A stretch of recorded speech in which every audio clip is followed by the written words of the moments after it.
Selamat siang rekan peternak, khususnya peternak unggas. Baik, di video sore hari ini Rapi Farm akan update video tentang mesin penetasan yang error.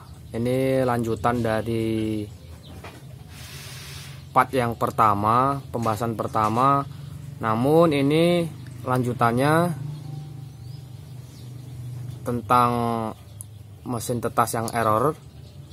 Ini kendalanya yang berbeda.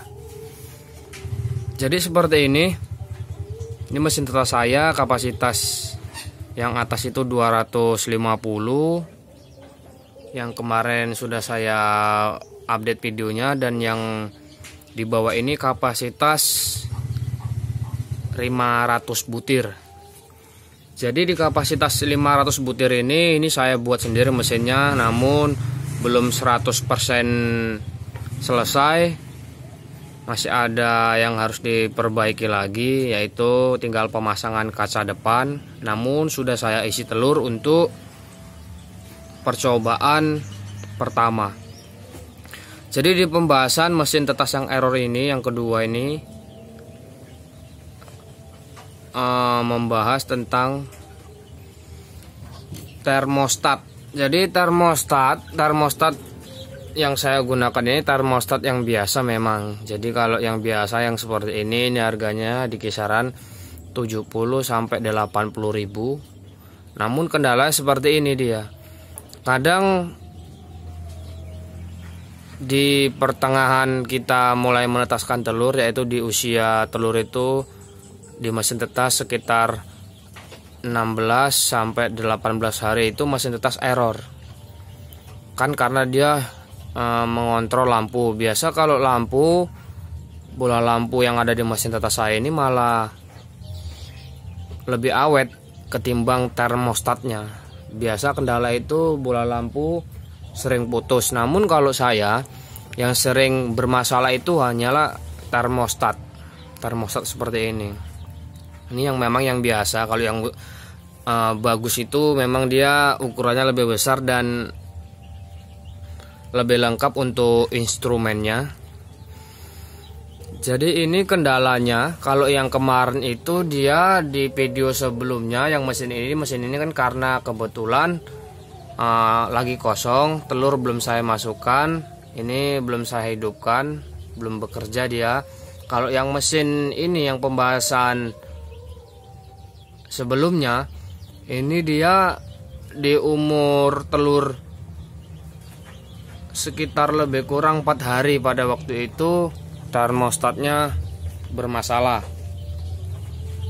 Jadi bermasalahnya itu gini, dia hidup mati, hidup mati, hidup mati. Jadi panasnya tidak stabil. Pada waktu itu langsung saya penanganan karena sudah telur udah masuk di usia 45 hari, langsung saya penanganan, langsung saya ganti ini termostatnya dengan termostat yang baru. Nah, setelah diganti dia bisa maksimal kembali.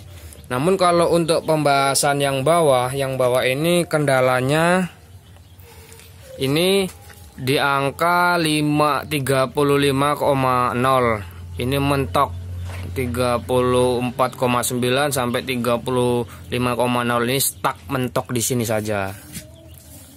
Biasanya kendala yang saya alami kalau seperti ini, kemungkinan kalau soal kabel-kabel atau listrik yang ke lampu itu ya sudah cukup bagus, tidak ada kendala, karena memang untuk wire-wirenya, kabel-kabelnya itu saya pasang yang bagus.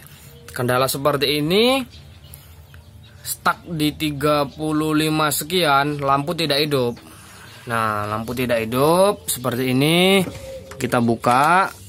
Nah, inilah kendala termostat yang tipe ini XHW3001. Ini kendala seperti ini. Seharusnya dia di angka 34, 35 itu dia bisa up lagi sampai 37 sekian. Nah, baru hidup lampunya kan seperti ini. Seharusnya lampunya sudah hidup dari tadi. Nah, itulah kendalanya. termostat ini. Dan biasanya kalau dia belum di angka 37 atau 38 sekian, tinggal setelan dari masing-masing peternak yang menetaskan. Seharusnya itu lampu hidup di bawah 38 itu lampu harus hidup aja. Sedangkan yang ini tadi dia 35 sekian itu dia lampu tidak hidup. Baru tidak lama kita buka, baru dia mau hidup. Nah seperti ini, makanya kita sebagai peternak nggak bisa lengah. Kalau lampu tidak hidup, ini stuck di 35 sekian, otomatis kehangatan yang di dalam sini itu hilang, rendah. Kehangatan rendah, biasa yang naik itu kelembapannya, temperaturnya itu dia up.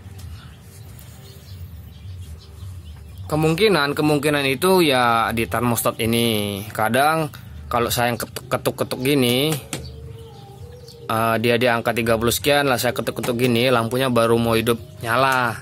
Atau saya ketuk-ketuk tripleknya ini baru nyala. Nah seperti itu, inilah kendalanya termostat ini. Jadi kalau untuk rekan-rekan peternak yang mengalami seperti itu, ya maklum saja, mungkin termostatnya. Ada juga memang dia nggak seperti itu, ada juga dia yang bagus, ada juga yang kendalanya dia stuck di 35, lampu nggak hidup, jadi kan dia nggak panas, nggak bisa up indikator yang ada di termostat. Ada juga dia yang nanti umur 4 hari dia itu hidup mati, hidup mati, hidup mati controller termostatnya.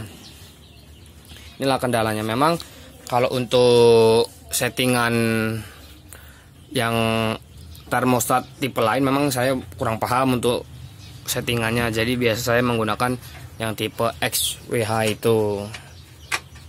Dan oleh sebab itu, karena termostat saya sering seperti itu, jadi saya tetap ready, standby untuk termostat dan hygrometer itu saya tetap standby seperti ini, tetap standby.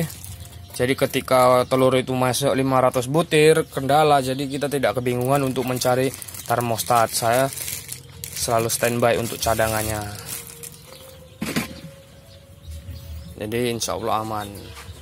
Nah inilah untuk perlengkapan kandang saya yang ada di kandang. Ini memang khusus satu ruangan ini untuk peralatan-peralatan, tempat minum, tempat pakan, dan timbangan-timbangan, serta jenis jamu-jamuan yang saya gunakan, plus ini obat-obatan yang biasa saya gunakan. Mungkin kalau untuk pembahasan yang lain saya update di video yang berikutnya atau selanjutnya. Inilah obat yang saya gunakan untuk perawatan di kandang. Jadi mesin tetas saya masih sedikit, cuman 2 unit. Lebih kurang ini kalau di total ya kapasitasnya 800, 7 sampai 800 kapasitas telur. Seperti inilah tampilannya untuk kandang saya yang spesial untuk peralatan-peralatan peternakan. Sudah saya sediakan semua. Dan kalau di kandang sebelah sini, ini untuk box magic kotak penghangat DUC. Di sini saya letak. Kalau ini DUC ayam pelung, pas kebetulan saya juga peternak ayam pelung. Di sini untuk DUC-nya anakan yang berumur kurang lebih 1 bulan. Jadi kalau untuk DUC ayam kampung, inilah yang tinggal kurang lebih 110 ekor di sini. Ini belum saya lepas, masih saya box karena umurnya belum cukup untuk diumbar di kandang breeding. Jadi kalau untuk pembahasan DOC ini hanya sekilas saja yang saya bahas, karena Materi hari ini saya membahas tentang mesin tetas. Jadi ini indukan pelung saya, tersisa tinggal satu karena baru kemarin dibeli sama rekan-rekan. Nah, ini DOC ayam kampung unggul saya. Sudah saya lepas karena sudah cukup umurnya untuk turun ke bawah. Dan untuk tempat-tempat pakan, tempat lampu penghangat, saya buat seperti ini ala sendiri, menggunakan bahan-bahan yang mudah didapatkan. Jadi seperti ini dia. Ini untuk kandang pembesaran calon indukan di 2021. Nah, lanjut, ini kandang sebelahnya, blok sebelahnya udah berumur lebih kurang jalan 1 bulan. Ini ayam kampung unggul saya juga yang rencana saya jadikan untuk indukan juga. Ini kandang saya buat ala kadarnya saja, namun insya Allah sudah safety, sudah bisa menahan cuaca dingin. Kalau panas biasa saya buka untuk tirai-tirainya. Nah, ini dia untuk tampilannya. Saya kedepannya akan update terus perkembangan untuk ayam ini, ayam kampung unggul saya ini, dari mulai DOC kemarin sampai nanti jadi indukan. Itu saya akan update terus perkembangannya. Jadi bagi rekan-rekan peternak, khususnya peternak unggas yang suka dengan video saya, jangan lupa like, comment, dan share dan subscribe supaya video ini bermanfaat, menambah ilmu dan wawasan bagi rekan-rekan peternak pemula. Baik, sekian video dari saya. Salam ternak, salam sehat.